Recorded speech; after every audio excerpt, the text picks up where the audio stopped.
somewhat of a severe storm risk, but thankfully that kind of died on out. We wish every system would do that, but we had just enough of wind gust out there, around 20 to 30, that still knocked down some old trees. And it wasn't just old trees, drought-stricken trees across the Tennessee Valley have been affected by these gusts. Here to tell us more about that, Stephanie Santastasi, and you covered a story today as a prime example of that, just having some of those strong gusts out there. Right, as you were saying, in those gusts last night, they weren't that bad.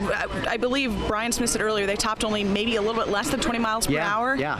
Well, thankfully for one family in East Brainerd, they're just thankful no one was injured there, but they're still cleaning up from last night's storm.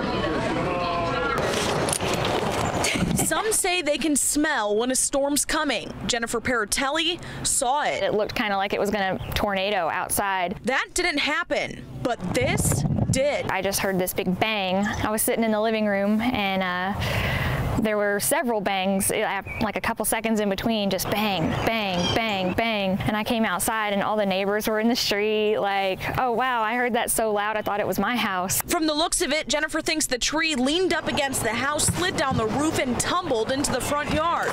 But she says it could have been much worse. I was actually preparing to take the dog out. This is the fence that he goes potty in. If I had taken him out when I planned to, something delayed me a couple of seconds and I didn't. So, I mean, he would have been crushed if I had taken him out when I planned to.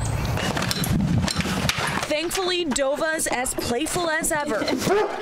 As the Paratellis stare at the uprooted tree in their front yard, they're counting their blessings tonight. I mean, the house can be replaced. I can buy a new house, but I mean, the most important thing is that my wife's okay, and you know, our dog's okay, our cat's okay, and that's definitely the most important thing.